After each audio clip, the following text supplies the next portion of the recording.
este libro de Juan Bautista Fos Medina, Propiedad Agraria Familiar. Siempre la presentación de un libro es motivo de fiesta, ¿no? Para el que lo presenta y también para los que lo reciben. Y que, bueno, seguramente lo le dan. Y en el caso de para nosotros, como Facultad de Derecho de la UCA, es un doble motivo de alegría, una por el libro y otra por el autor. Voy a empezar por este segundo, porque sobre el libro van a hablar los presentadores, que también ahora voy a hacer alguna referencia a ellos.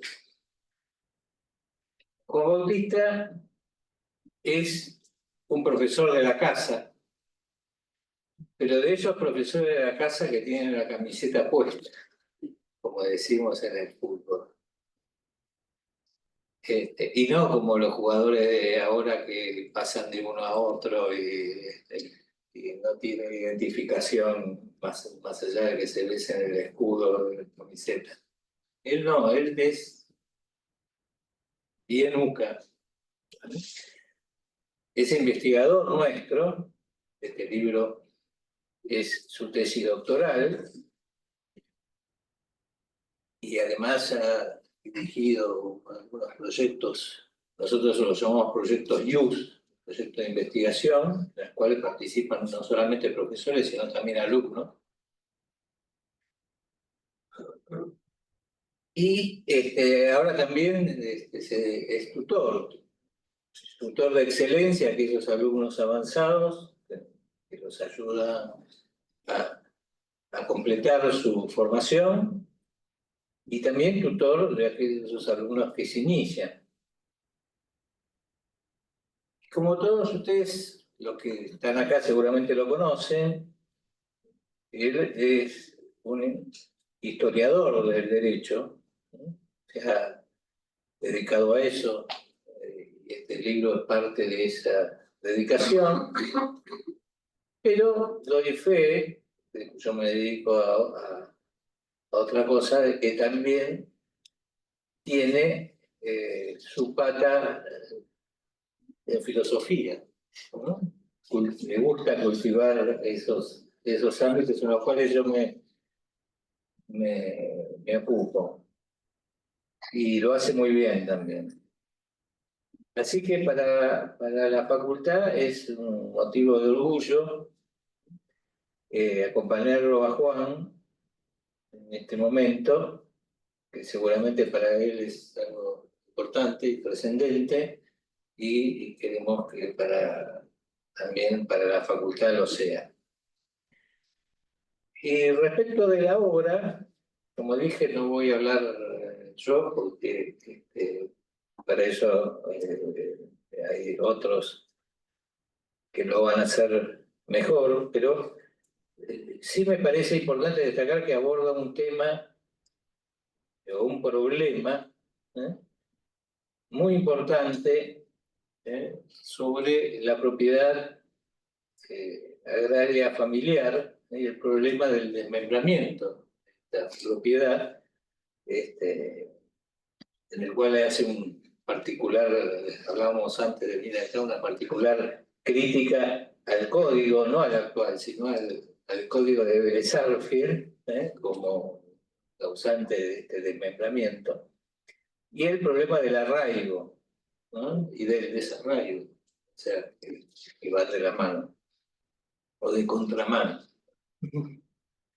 Así que bueno, para eso, para explicar las bondades del libro, tenemos el honor que nos acompañe el doctor Marcos Córdoba, que es colega decano de la Facultad de Derecho de la Universidad Abierta Interamericana, de la UAI, pero además es un jurista de nota, reconocido no solamente a nivel nacional, sino internacional.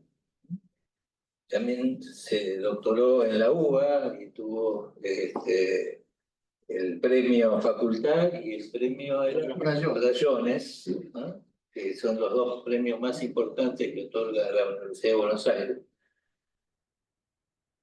Y bueno, para nosotros es un honor que haya aceptado presentar esta obra.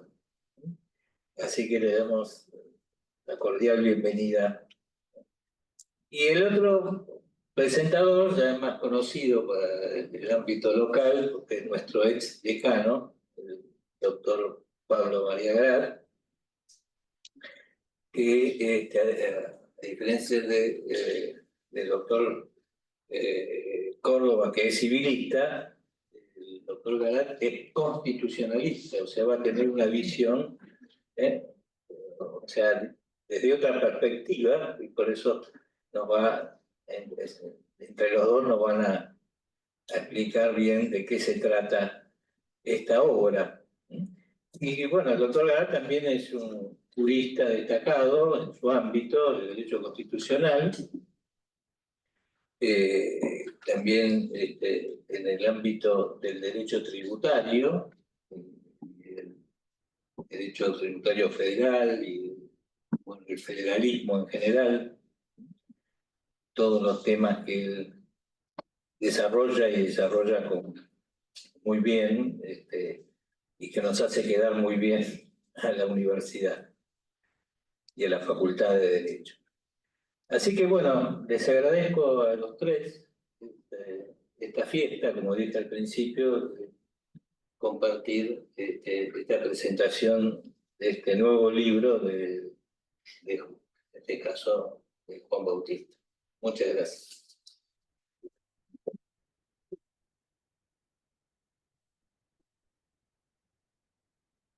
No sé quién quiere empezar.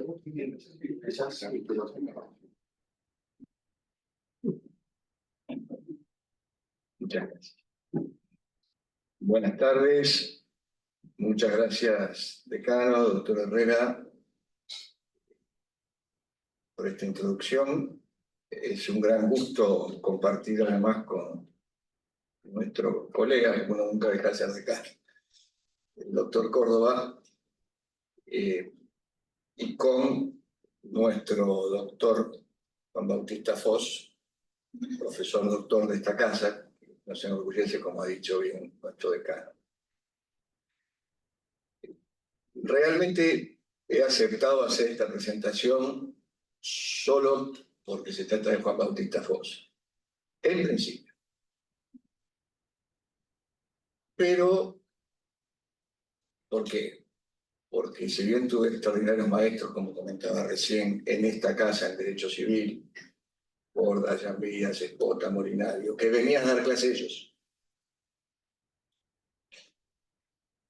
No me orienté por el derecho civil, me gustaba la política, me gustaba el derecho público, me gustaba... Pensé en ser penalista, pero finalmente me orienté al derecho político y al derecho constitucional.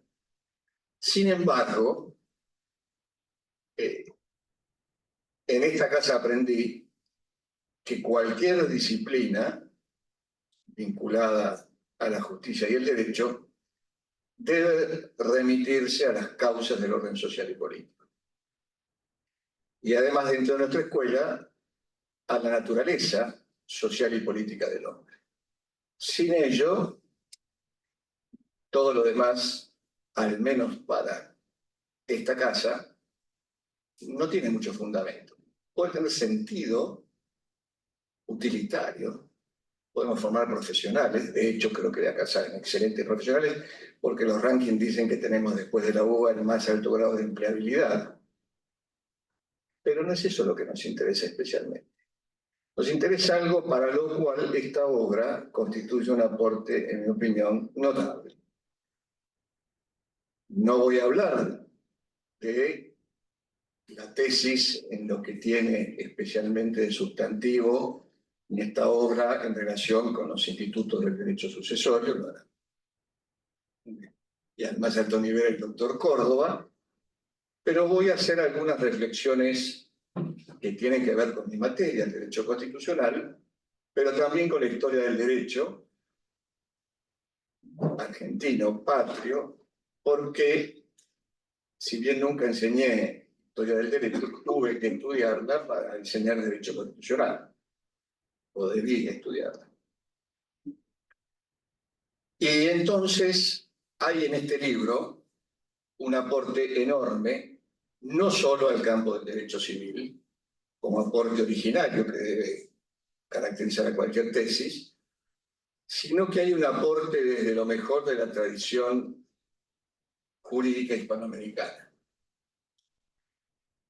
esa que nos vio nacer, porque hay en este libro un aporte original para recuperar, con ocasión de hablar del problema, del tratamiento de la propiedad familiar y demás, a lo cual se va a referir el doctor Córdoba y después el autor, hay una referencia inicial, necesaria, sustantiva, a algo que no es un derecho, como se dice, sino un principio, el arraigo. En una obra altamente recomendable, aunque con ella podíamos tener algunas diferencias, matices, Simone Weil, con W, no con D corta, su obra L'Enracinement, traducida a Raíces del Existir, comienza diciendo que primero hay obligaciones y luego derechos.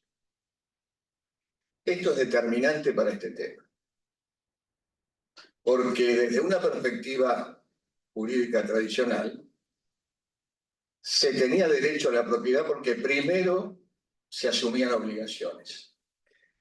La propiedad familiar no es solo para el disfrute de la familia, es para algo que tiene que ver con lo que en nuestra organización capitular era una exigencia para integrar el cabildo. Entre otros requisitos habría que tener casa poblada, es decir, arraigo.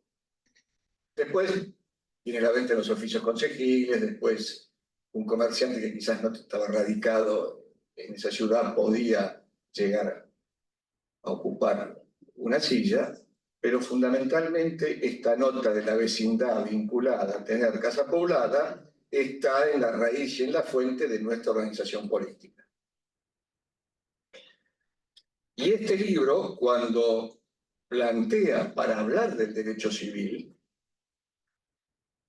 la cuestión del arraigo, realiza un enorme aporte a nuestra política de Estado. Porque las políticas de Estado, desde nuestra perspectiva y naturalista, si no son políticas de Estado para la familia, son otra cosa. La familia, el grupo familiar, no importa si está constituido ante el cura, el juez, el pastor, el grupo familiar como expresión de la sociabilidad humana, necesariamente debe ser el sujeto de cualquier política de Estado. Y nuestra Constitución, en el artículo 14 bis, al referirse a la cuestión social en diversos aspectos, exige que la ley establezca la protección integral de la familia, además del acceso a una vivienda digna. Y esto tiene todo que ver con esta obra, porque la propiedad familiar y la propiedad rural familiar, además, como asiento del hogar, es mucho más que lo que podríamos en el siglo XXI decir la casa poblada, o la aspiración absolutamente lícita que convocaba el Papa Francisco de tierra, techo, además de trabajo. Es mucho más, es la continuidad por la raíz en un lugar determinado, que no es cualquiera, y que en nuestro derecho es el municipio, como convivencia de familias. Breve nota al pie, nosotros tuvimos el honor y el orgullo de poder incluir el término arraigo en la Constitución de Tierra del Fuego cuando definíamos el municipio. Es decir, es un grupos de familias vinculadas por la vecindad y el arraigo en un territorio determinado. Y entonces me parece a mí que el doctor Juan Bautista Fox, cuando arranca desde el arraigo en sus diversas dimensiones, religioso, cultural, político, social, va a la raíz, arraigo, del problema más grave que tiene no solamente la Argentina, diría la sociedad moderna, que es una profunda ruptura del tejido social. Y toda recuperación del tejido social solamente se puede realizar por la recuperación de familias arraigadas con educación, con trabajo, con salud, con todo aquello que deben proveer las políticas de Estado. Pero esto parte de un sistema de reconocimiento de las libertades concretas, que también desde nuestra escuela no hay una libertad con mayúscula en abstracto, sino que hay un conjunto de libertades concretas, de entre las cuales la primera es la libertad o el conjunto de libertades de las familias, cuyas autoridades reconocidas antes y ahora en una evolución, que el derecho ha reconocido de diverso modo,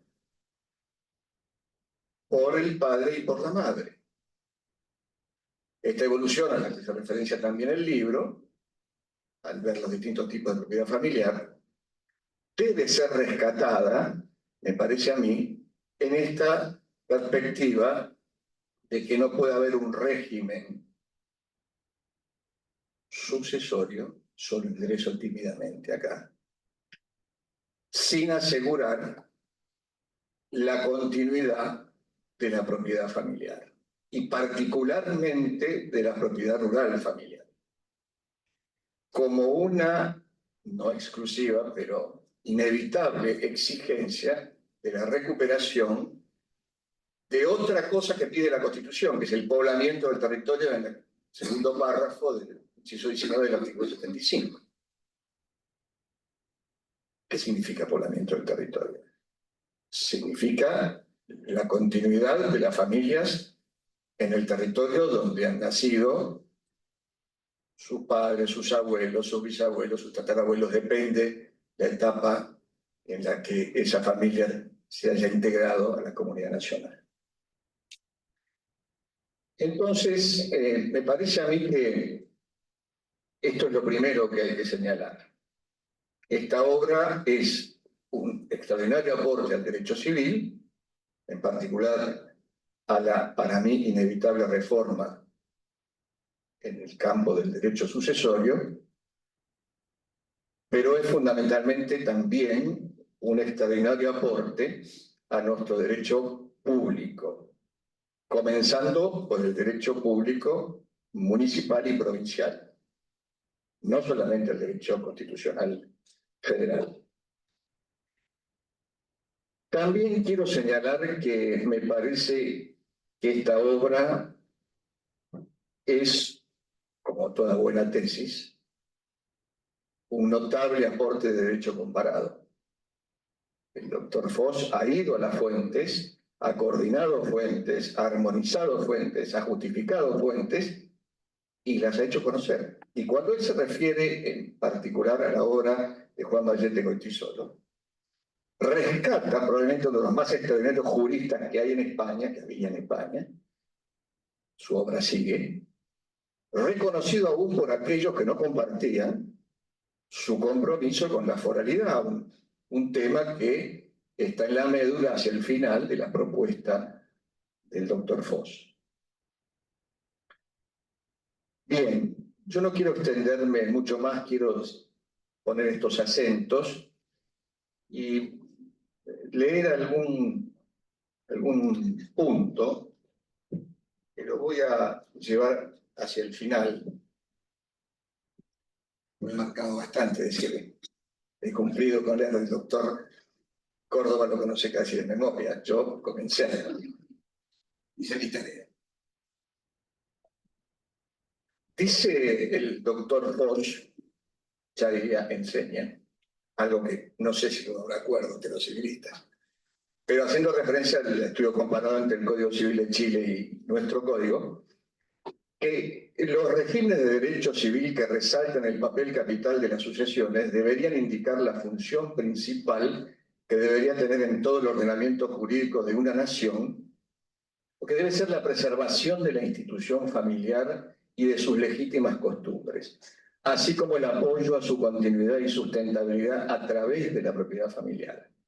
En cambio, con una familia desintegrada y sin base económica, aumentará indefectiblemente en el ámbito del derecho civil el incumplimiento de las obligaciones y el fracaso de las relaciones contractuales, con toda la indudable relevancia que tiene el correcto o deficiente desarrollo de ambas realidades jurídicas para la paz social.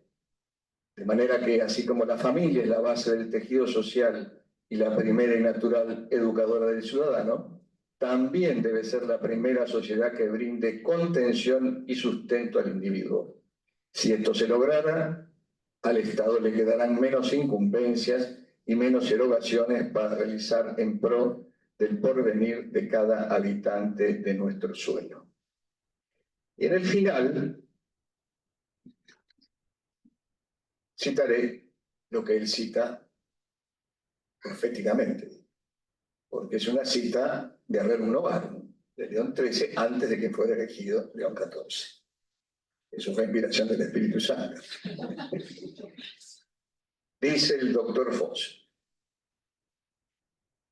ya en la primera encíclica social se proclamaba: lo que más contribuye a la prosperidad de las naciones es la probidad de las costumbres, la recta y ordenada constitución de las familias, la observancia de la religión y de la justicia, las moderadas cargas públicas y su equitativa distribución, los progresos de la industria y del comercio, la floreciente agricultura y otros factores de esta índole, si quedan, los cuales, con cuanto mayor afán son impulsados, tanto mejor y más felizmente permitirán vivir a los ciudadanos. Una razón bastante clara de por qué el Santo Padre ha elegido este nombre. Termina el doctor Foss: ciertamente, mediante la propiedad familiar se contribuirá a resolver la cuestión social todavía irresuelta. Se fortalecerá el tejido social y el predicamento político de la familia. Muchas gracias, Juan Bautista, por esta obra.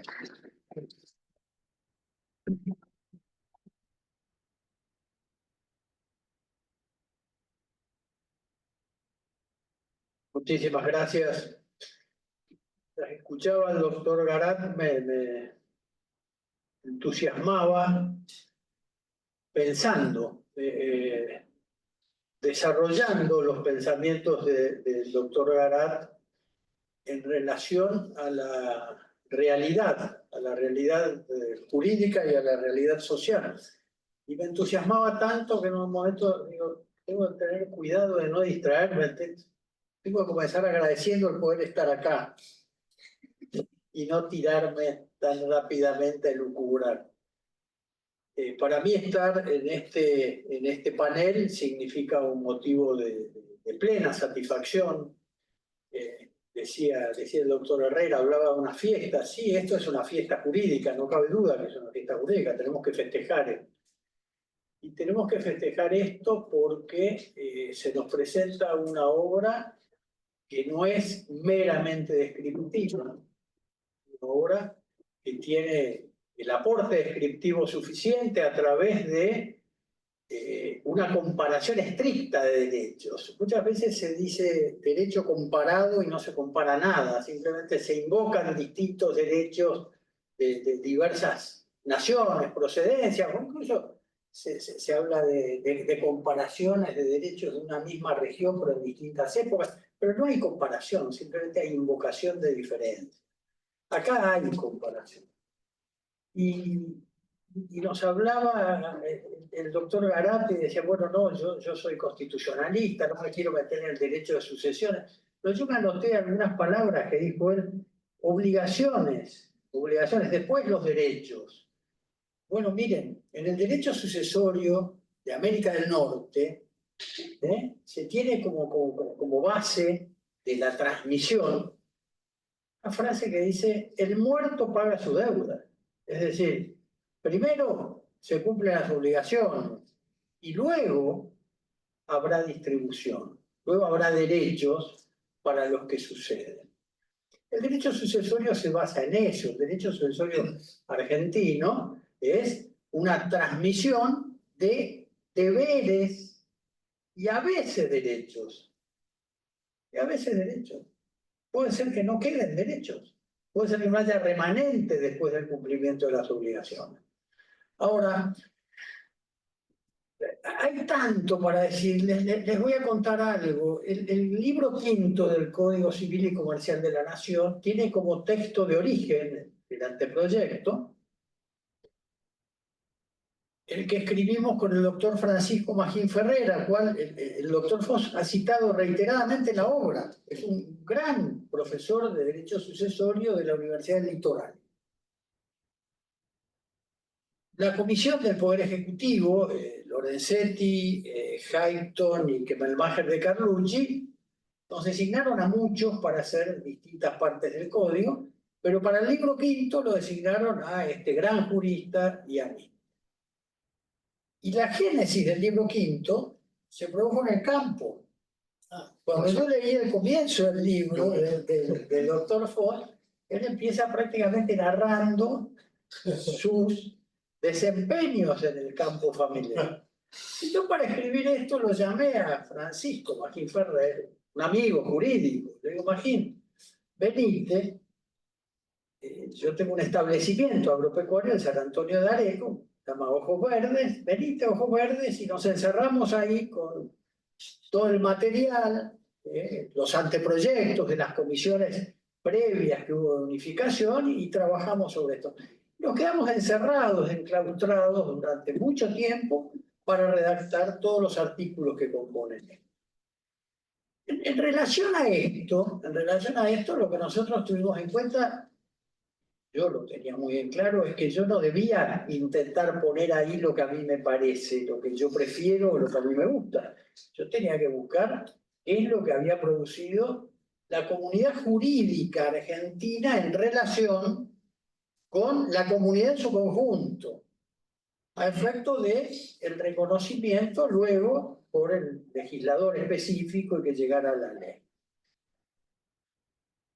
Y da la casualidad que esta falta de arraigo a la que hace estricta mención el autor y hace estricta mención el profesor Garat, es demostrativa de una realidad social. Trasladándome de un establecimiento agropecuario al otro, hay un lugar, un sitio, hay un puente, se llama Puente Castex, divide el partido de San Antonio de Areco del de Zárate, y ahí hay una escuela rural. Cada tanto mi mujer junta ropa, medicamentos, libros, y me pide que pase por ahí y los deje en esa escuela rural. Yo me detengo y pregunto, y entonces hablaba en una escuela rural a 90 kilómetros de acá. Y me decían que los días de lluvia iban 3 alumnos, que en realidad había 3 docentes y una secretaria administrativa, que el total de alumnos eran 6 alumnos. Es decir, el campo está despoblado, no hay arraigo. No hay arraigo. Los hijos de los encargados no están pensando en ser peones para algún día llegar a ser encargados. Muchos de ellos están acá, en lo que llaman estos centros, la unidad 31, la ciudad oculta, etcétera, etcétera. No hay arraigo. Ahora, ¿cuál es la función principal? ¿Cuál es la función principal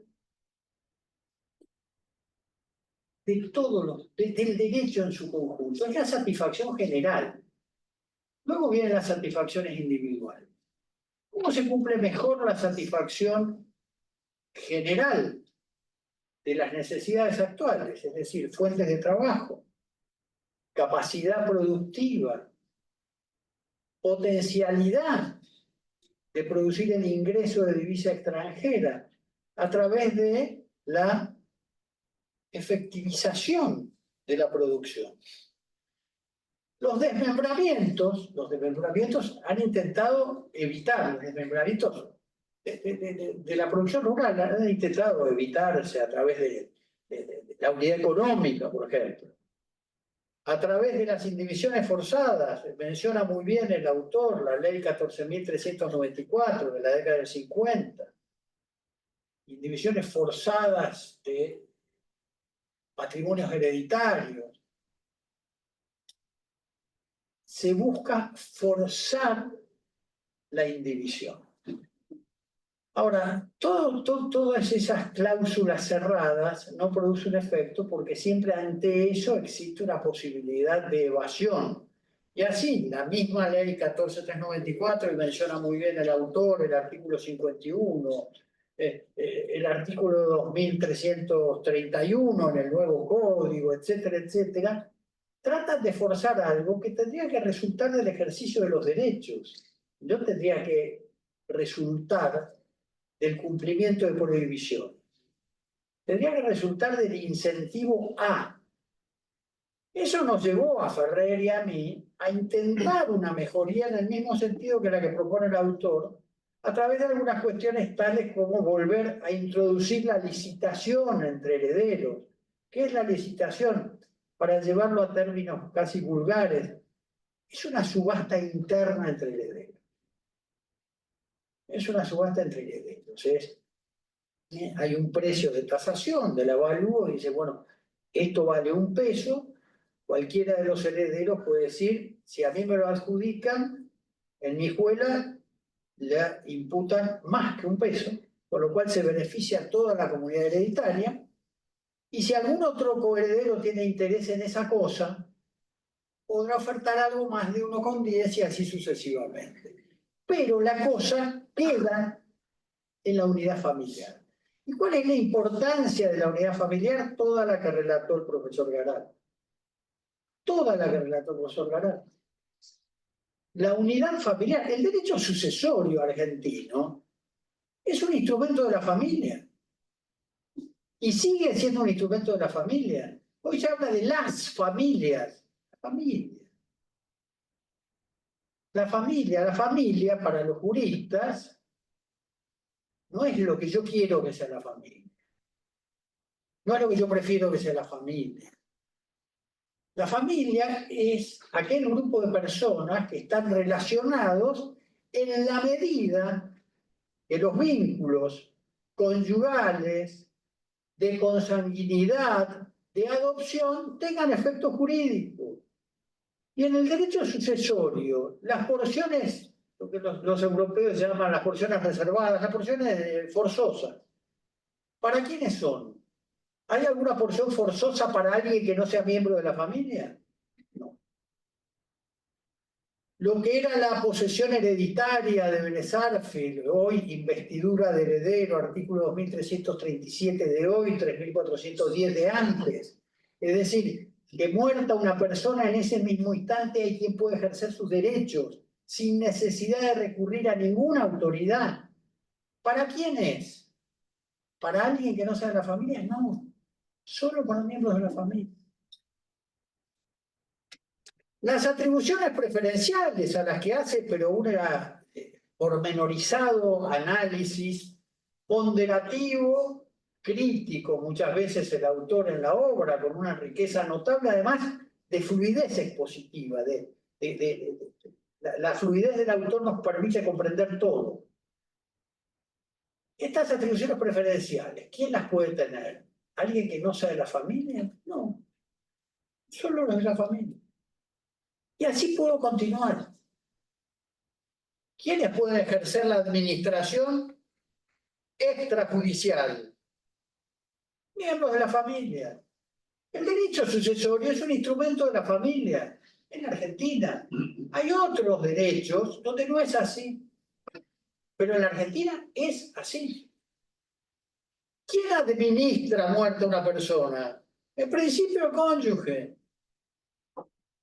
No la unión convivencionalista, no, el cónyuge.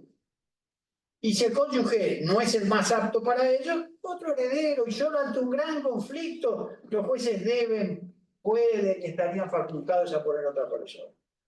Ahora, ¿cuál es la importancia de todo esto? La importancia de todo esto es que si lo importante es el interés general, todo esto es protectorio de la familia.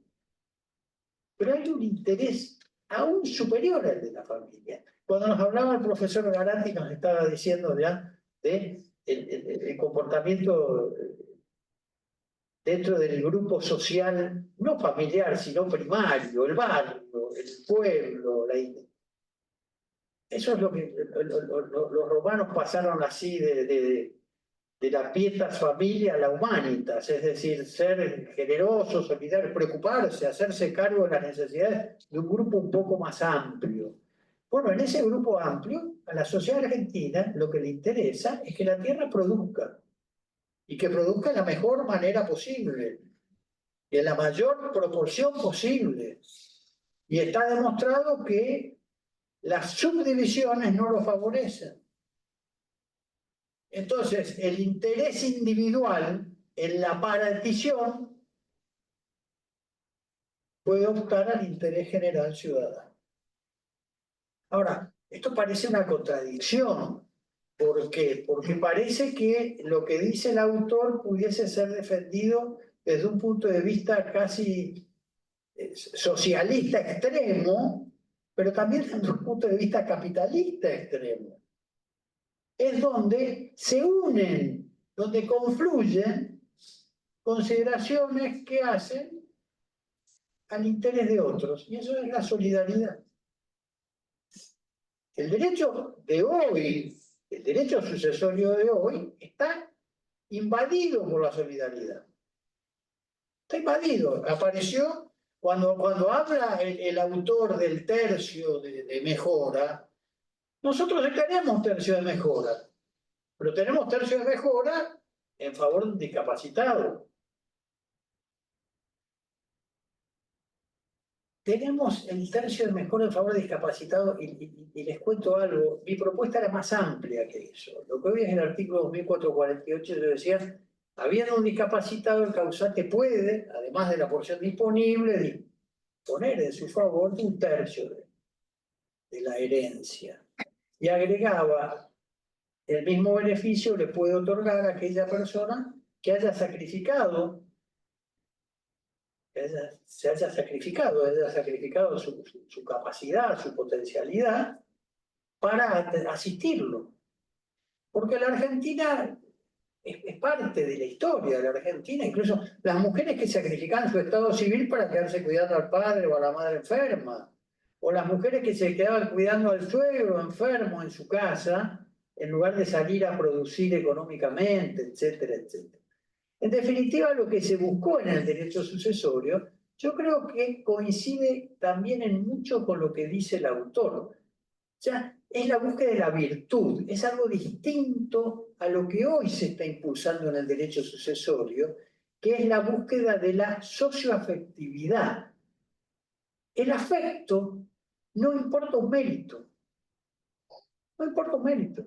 Razón en los casos de la vida real, los que se publicitan.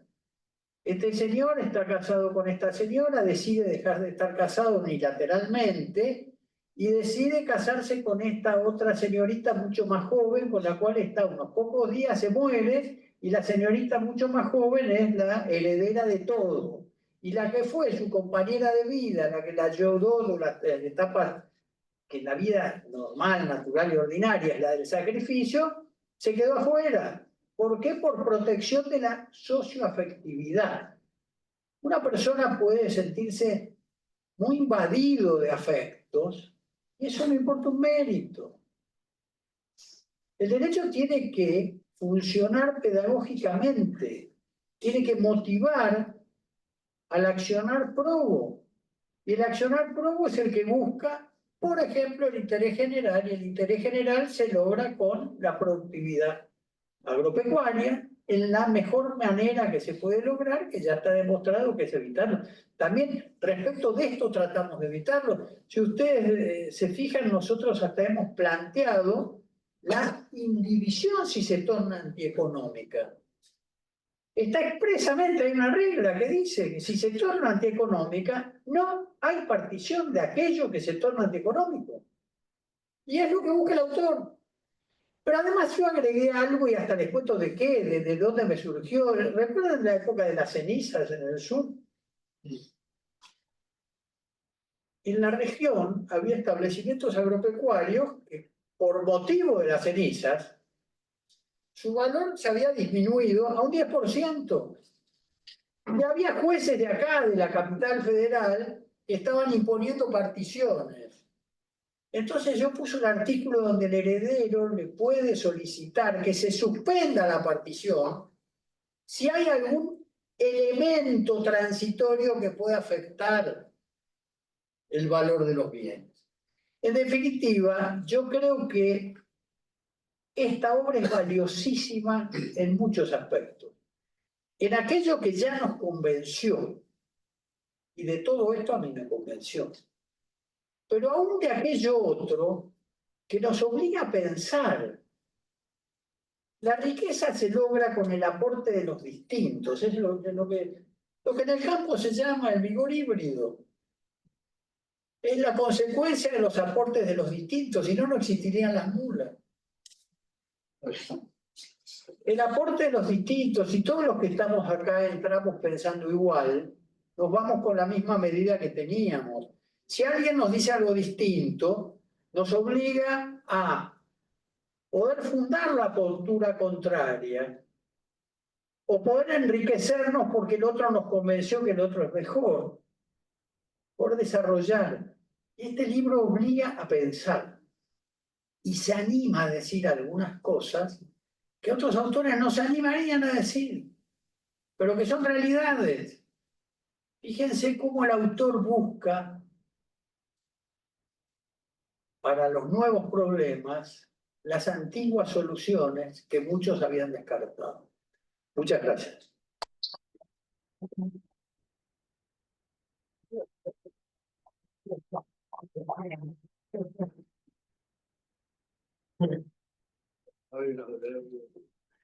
Bueno, muchas gracias. Muchas gracias a los que han venido, pues a todos acá. Especialmente voy a agradecer a los que presentan la obra, don Pablo Garat y a Marcos Córdoba, que generosamente aceptaron esta invitación en medio de sus múltiples tareas. También muchas gracias a las autoridades de la Facultad de Derecho, que pusieron todo a mi disposición, la verdad, y a los colaboradores también del decanato, que también hicieron todo maravillosamente bien. Quiero agradecer también al doctor Fernando Pérez Lazala, que no está acá, pero que fue el prologuista de la obra, que generosísimamente hizo la obra, hizo el prólogo rapidísimo, y que con sus también múltiples ocupaciones es decano de la Facultad de Derecho de la Universidad Nacional de Cuyo. También quiero agradecer al doctor Leiva Fernández, que me hizo el puente y el contacto con la editorial La Ley, y que me conectó con el doctor Fulvio Santarelli, que con gran afabilidad, con gran interés, enseguida me quiso publicar la obra. Después, también quiero agradecer al doctor Gustavo Boquiardo, que es un amigo de Córdoba, que también desinteresadísimamente, como buen amigo, revisó la redacción del libro. Y bueno, por supuesto, todos aquí los que han venido, los colegas, los parientes, los amigos que me acompañan siempre, y sobre todo mi mujer, que está en el fondo, que me acompañó en esta iniciativa incondicionalmente. Bueno, voy a decir algunas cosas sobre el libro para aquel que no lo vaya a comprar, porque es carísimo, a pesar de vale, es carísimo. Las ideas centrales del libro. Así que bueno, el libro por supuesto parte de lo que ya se dijo, del fenómeno de la división forzosa e igualitaria de la herencia que provoca la atomización predial, la atomización del campo. Y eso provoca desarraigo y discontinuidad en la empresa agraria familiar. Solo un dato doy para el libro, para eso, para demostrar esta tesis, y es que nada más que en el periodo de 1998 a 2008 desaparecieron 150.000 explotaciones agropecuarias, según los últimos censos agrarios agropecuarios, lo que equivale a 40 por día. Ese cálculo hice yo, pero no estaba en el texto, pero claramente surge el texto. Y la tendencia sigue así, no es que se acabó. Por supuesto que la atomización predial producto de la división hereditaria igualitaria no es solamente esa la causal, sino que hay múltiples factores. Ya muchos de ellos se dijeron acá. Uno de ellos es el desarraigo, otro la masificación, la falta de continuidad, el centralismo del Estado moderno, la atracción por las ciudades macrocefálicas y por esa vida, la pérdida del sentido de lo real, el pensar en dinero, la declinación de la autoridad paterna, en fin, un montón de cosas más que también han lesionado y debilitado a la familia. Ahora, yo me concentraría ahora en un tema, un aspecto que está en el libro, que yo lo trato en algunos lugares, no sé si lo destaco tanto, pero bueno, lo quiero destacar ahora, que es el reparto igualitario. Yo critico el reparto igualitario de la herencia. O sea, me animé a hacerlo. En general se toma como un dogma inconmovible, intocable, en el que todos dan vueltas, pero es decir, hablan un montón de cosas los puristas, los doctrinarios, maravillas de otros institutos, pero cuando hay que tocar la igualdad hereditaria, ahí no se meten. No se meten. Dicen, hablan loas de otros institutos, pero la realidad, no, ahí no. Pero tenemos un obstáculo, la legítima, la legítima. No, bueno, yo me animé a criticar la legítima, sí, abiertamente, incluso el mismo Código Civil de Vélez Sarsfield. A ver, en abstracto, resulta sumamente justa la legítima, pero en concreto puede significar una injusticia respecto a la situación de cada heredero, incluso hasta perjudicial para el bien común familiar. En especial cuando se trata de la continuidad del patrimonio de la familia. En la vieja discusión entre libertad de testar y distribución igualitaria, hay un montón de soluciones, más o menos convenientes, pero no hay una solución perfecta. Eso es lo que me he dado cuenta estudiando esta cuestión. No hay soluciones perfectas, no hay nada humano perfecto, nada bueno, nada perfecto bajo el sol. Salvo las cosas creadas por Dios, seguro, no sé, pero nada humano perfecto, nada. No hay soluciones más o menos acomodadas a las realidades de cada pueblo, mejores o peores, quizás. Lo cierto es que yo, de todas formas, me he inclinado hacia una mayor libertad de disposición que la actual, aunque siempre acotada a la familia legitimaria, siempre acotada a los herederos forzosos. Pero me estoy proclive a una distribución desigual de los bienes hereditarios entre los herederos forzosos, solamente entre los herederos forzosos. ¿Por qué? Porque la legítima además tiene un carácter, se ha dicho, desde el panormitano, un carácter alimentario, es decir, corresponde si es exigible la obligación alimentaria, si no, no correspondería. Esa es la doctrina clásica, la doctrina de siempre. Si no, pasaría a ser un derecho a una porción de la herencia, la legítima, que es un poco el carácter que tiene hoy nuestro derecho civil. Teniendo en cuenta eso, el Código Civil de Vélez, que prevía legítimas largas, grandes, fue criticado por muchos doctrinarios del derecho, entre ellos por Molinario y muchos otros argentinos, porque consideraban que un gravamen de mayor al 33% del patrimonio era confiscatorio, de acuerdo a las doctrinas de la Corte Suprema de Justicia de la Nación, y que de esa manera violaba el derecho constitucional de disponer libremente de la propiedad y de testar. Así las cosas, la idea igualitaria de las legítimas, basadas en la igualdad aritmética y abstracta, al equiparar situaciones distintas, viola, eso lo dicen muchos doctrinarios, bajo seductoras formas, la verdadera justicia distributiva. A este respecto, el regionalista español Joaquín Costa dice lo siguiente: el padre no debe lo mismo al hijo que ha trabajado poco que al que ha trabajado mucho y ha contribuido más a acrecentar el haber paterno. Y cuando a ese padre le obligáis a legar a todos sus hijos una cantidad igual, dice, vosotros, niveladores, utopistas, que invocáis tanto la equidad, sois igualitarios en apariencia, pero de hecho, los mayores enemigos de la igualdad. Para repartir entre varios individuos de una familia una herencia con verdadera igualdad, con igualdad de derechos, no con esa igualdad mecánica, algebraica, abstracta, enteramente ilusoria, que si al hombre reflexivo puede engañar, no hacia al hombre pensador, que sabe levantar la corteza y penetrar en la esencia de las cosas. Para distribuir, digo, una herencia, dice Joaquín Costa, entre los diversos miembros de una familia con estricto criterio de justicia, hay que tomar en cuenta una masa de datos tal y tan compleja que apenas alcanza a lograrlo toda la descripción del padre y el conocimiento minucioso e íntimo que tiene de las interioridades del hogar. Aristóteles, en la Ética de Nicómaco, refiriéndose a la equidad como función correctiva, a la equidad, sí, dice que lo equitativo es justo y aún mejor que cierta especie de lo justo. No mejor que lo justo en absoluto, sino mejor que el error resultante de los términos absolutos empleados por la ley. Esa es la naturaleza de lo equitativo, dice Aristóteles, palabras textuales. Ser una rectificación de la ley en la parte en que ésta es deficiente por su carácter general.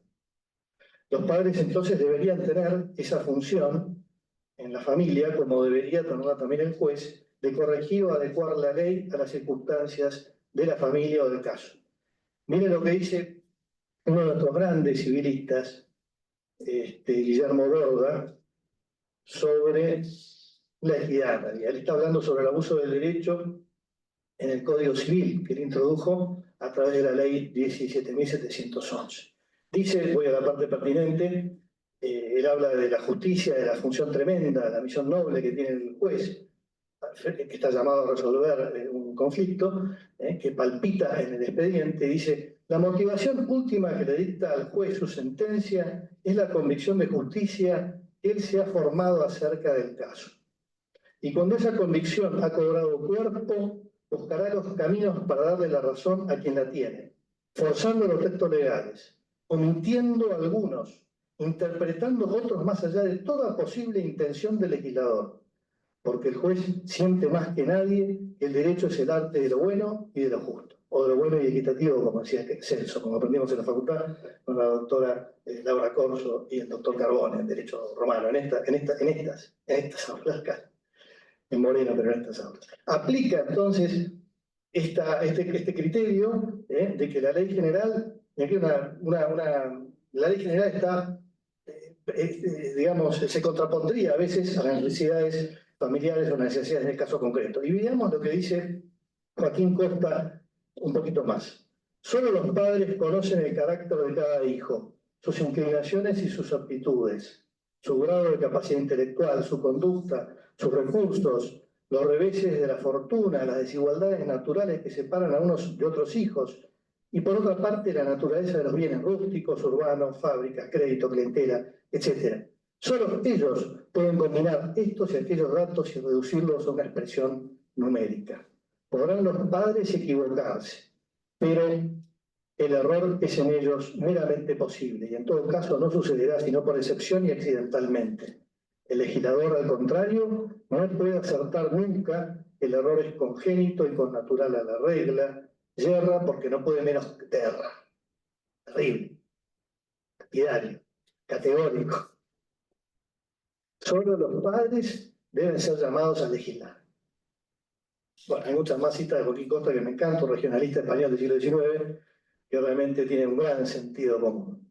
En fin, hay muchas más cosas que puedo decir, pero voy a centrar ahora en decir que frente a la división igualitaria de la herencia y a la atomización rural, busqué determinados institutos de derecho sucesorio, primero el derecho vigente, segundo en el derecho comparado y tercero en el derecho histórico. Por ahí este libro, alguien lo quiera comprar en un estudio de abogados y quiera que acá tiene el secreto para resolver los problemas diarios de la empresa familiar y de su continuidad. Creo que no lo va a tener acá, no lo va a encontrar. Este libro más bien es un libro que está destinado a los legisladores. es un libro de ley ferenda, como se dice, ¿no? Que trata de proponer un montón de ideas, aportar un montón de instituciones que estaban absolutamente desconocidas en nuestro medio. Entonces, creo que esa es la gran virtud, creo que ese es el aporte que he tratado de hacer. Muy bien, entonces, el derecho sucesorio vigente, hay un montón de institutos que ya el doctor Marcos Córdoba los mencionó, me remito a ellos, que son, nos ponen ante una situación mejor en materia sucesoria de la que teníamos con el Código Civil de Vélez Sarsfield. En el derecho comparado pude descubrir un montón de regímenes interesantísimos que, claro, que nos abren los ojos. Regímenes de absoluta libertad de testar, que existen en los países anglosajones, pero también en los países hispanoamericanos de la América Central, incluso en algunas provincias de Canadá. Legítimas colectivas que permiten la libertad de testar acotada a la familia legitimaria, y que esto existe en Aragón y en el derecho histórico de la Comunidad Vasca. O las legítimas cortas, algunas que dependen de la cantidad del número de hijos, como por ejemplo en las Islas Baleares, otras directamente que tienen una legítima muy cortita, de un cuarto o de un tercio, por ejemplo en Galicia, en Cataluña, o también en Colombia hace poco y en Puerto Rico, o también la que tuvimos nosotros en el anteproyecto del Código Civil, creo que lo redactó Llambias, el de 1954, que propuso también legítimas cortas y que variaran de acuerdo al número de hijos. Eso está recogido en las partidas, en 7 partidas. En fin, pero nuestro pueblo, creo yo, no está acostumbrado, no tiene esta tradición jurídica de una libertad tan amplia, testamentaria tan amplia. Ni siquiera lo tuvo en el periodo hispánico. De manera que yo propongo dos grandes institutos en el libro.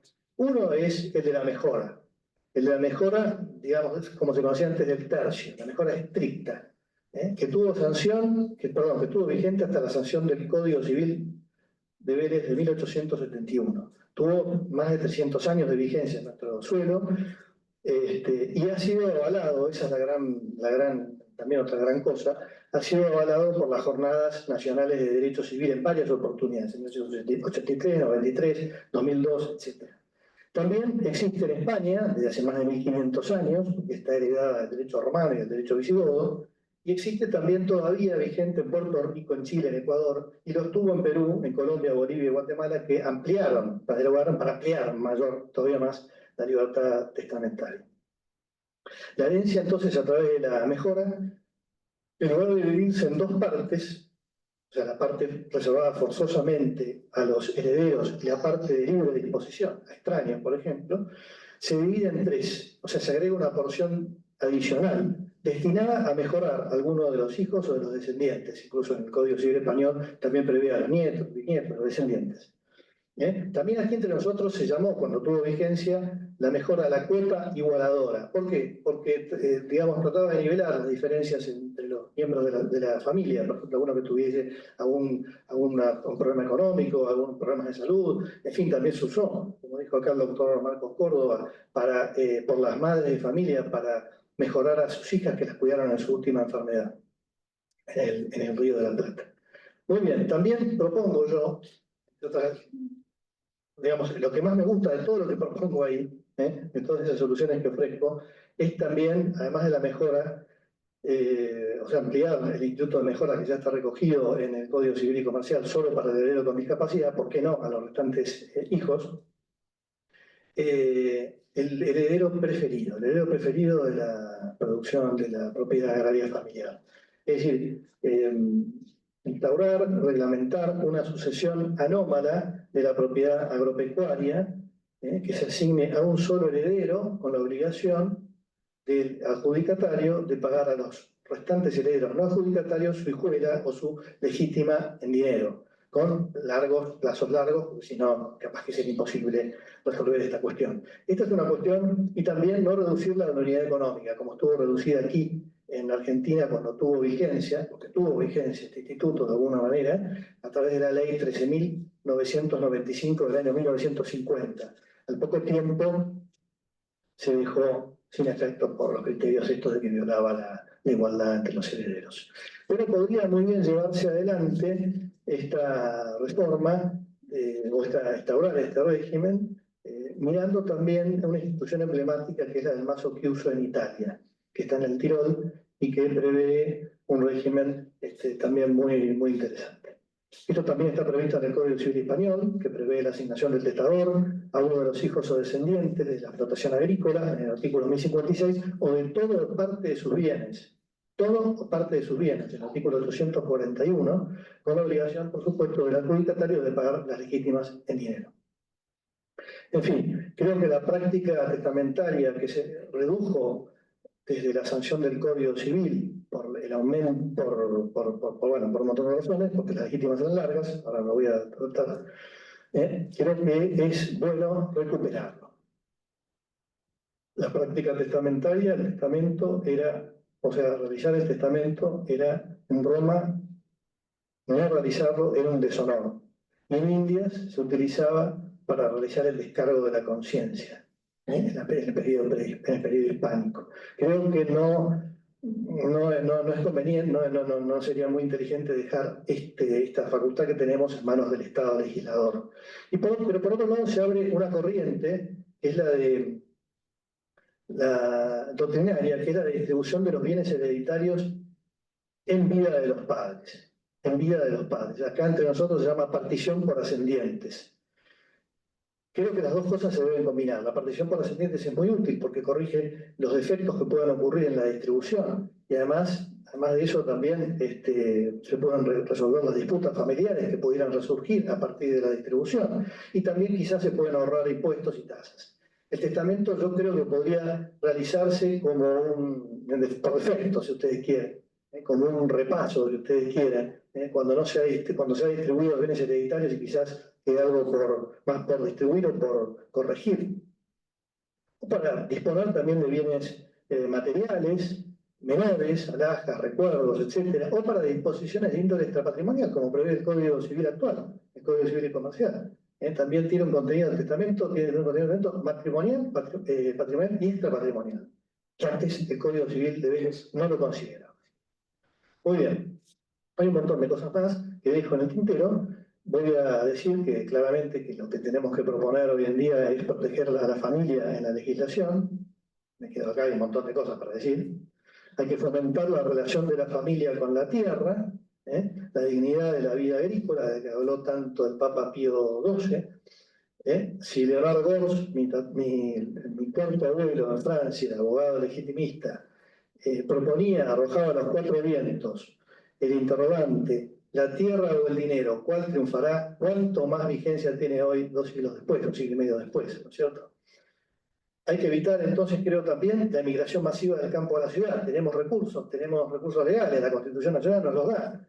Prever un ambiente sano, artículo 41, el crecimiento armónico de la nación y el poblamiento de su territorio, inciso 75, artículo 75, inciso 19.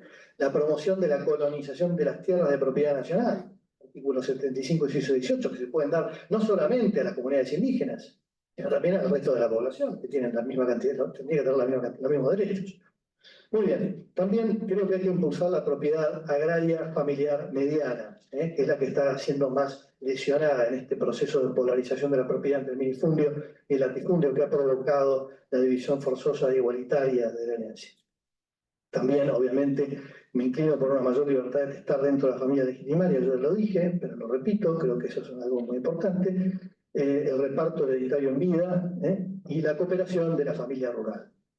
Yo me inclino por decir familia rural. A veces creo que es una concesión usar la palabra productores agropecuarios, pero productor queda reducido a su aspecto económico. Creo que también hay que rescatar el aspecto sociológico, ¿no es cierto? Que tiene también la familia. ¿Por qué solamente tenemos que considerar a la familia rural desde el punto de vista de su producción y de la riqueza? También puede haber una vida en el campo también, ¿no? Bueno, eso es. Entonces, la cooperación de la familia rural a partir de sus actividades y en la defensa de sus intereses. La ley del fondo se ha equivocado. Se ha equivocado al tratar de la misma manera la realidad rural y la realidad urbana. Y esto viene ya desde la matriz de los códigos, de la codificación, desde la ilustración. Bien, para terminar, entonces creo que, como dije, no hay soluciones mágicas. El antiguo régimen, las distintas clases sociales tenían sentimientos de estabilidad el sentimiento de la familia, el sentimiento de la tradición. Lejos de mí está en proponer el mayorazgo, lisa y llanamente, o las indivisiones forzosas, porque como dijo bien acá también Marcos Córdoba, traen serias desventajas.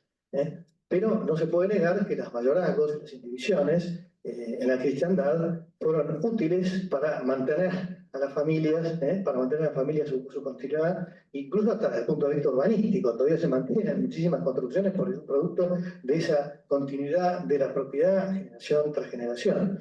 A tal punto esto es así que dice Bonifacio de Carril en un libro sobre los Mendoza, nuestro primer fundador, Pedro de Mendoza, bueno, si se tiene como fundación la de 1536, ¿no? La de 1580, decía, la grandeza de los Mendoza nace de la institución del mayorazgo.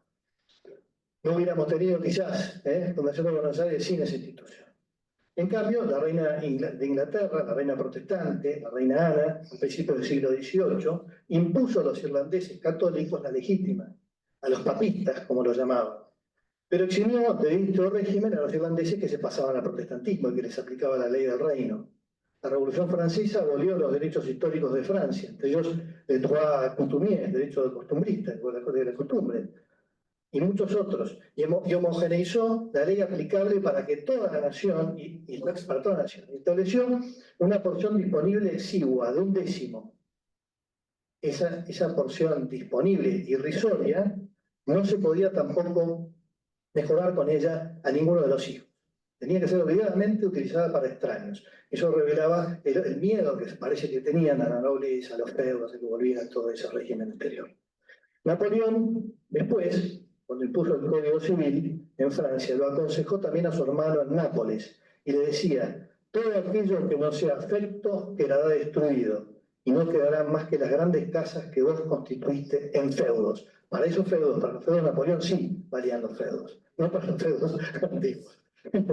Respecto de Vélez, el gran biógrafo Abel Chaneton dijo: el codificador encuentra en el liberalismo económico de su predilección los principios a los cuales debe ajustarse.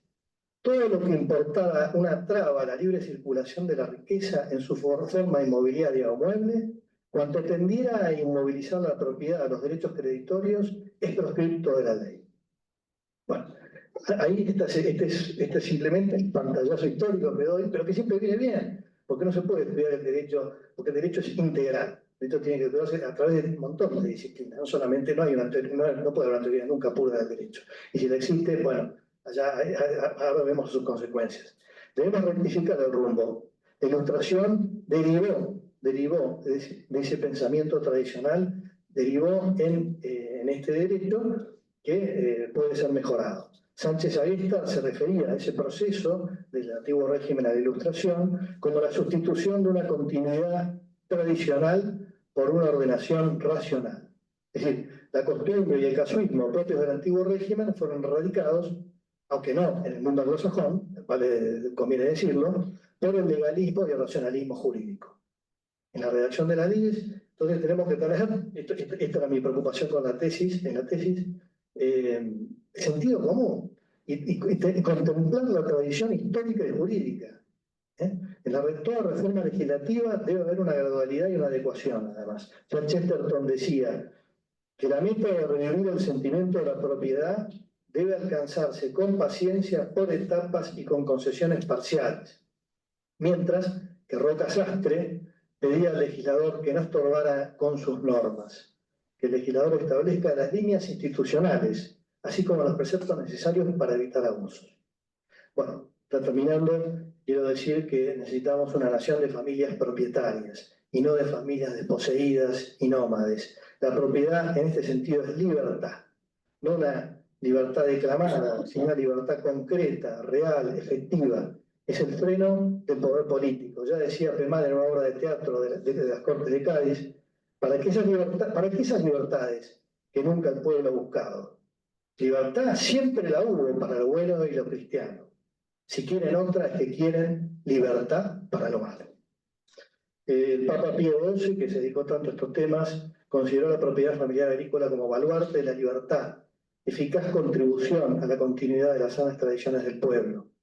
Deplé también dice otro tanto. En fin, si la propiedad es signo de libertad, también lo es la familia. El doctor Félix Lamas dice, en la familia está prefigurado el Estado como comunidad jurídica, económica, moral, educativa y religiosa. A pesar de lo que pueda parecer un yugo, la familia constituye una forma de libertad concreta. Mediante el fomento de la propiedad familiar, como decía muy bien y lo destacó clarísimo el doctor Garat, la propiedad familiar contribuirá a resolver la cuestión de la propiedad familiar, como lo planteo. Creo que resolverá la cuestión social que está todavía pendiente, y el Papa actual ha tomado el nombre de aquel primer Papa que escribió la primera encíclica social, la Rerum Novarum. Así que veamos si no está esto todavía vigente entre nosotros. Bien, en fin, por más, y termino, 2 reflexiones más. Por más eficaces herramientas legales que tengamos, estas deben ir acompañadas sí o sí de un espíritu de familia, de tradición, de trascendencia, hasta de lo sagrado. Como decía Fustel de Coulanges, como decían otros grandes estudiosos, lo sagrado se lleva al hogar. Uno habita, si nosotros habitamos en lugares como los que habitamos, es porque se recurrió a lo sagrado. Nuestros conquistadores recurrieron a Dios, a la Trinidad, y fundaron a la manera romana, donde existía el hogar, el término, recinto, todo eso. En fin, esa es nuestra tradición jurídica. Sin esas herramientas, por más eficaces que sean, sin esas cosas, las herramientas, por más maravillosas que sean, van a caer en desutudo. Bien, frente a una realidad tan cambiante, vertiginosamente cambiante, que pretende transformar la realidad en una realidad virtual, no tangible, creo que hoy se impone esta idea de volver de un modo a la tierra, y que el hombre, porque el hombre con esta realidad virtual está cada vez más aislado, alejado de la naturaleza, está masificado. De manera que termino con la frase de Timón, que creo que resume mi pensamiento. El renacimiento de una estructura social, a la vez firme y flexible, ordenada y descentralizada, que fuera de las utopías basadas en la razón o en la pura fuerza, y yo agregaría en la pura tecnología, haga renacer en los hombres el sentimiento de su destino común, constituye hoy en día nuestra única oportunidad de salvación. Bueno, muchas gracias por venir.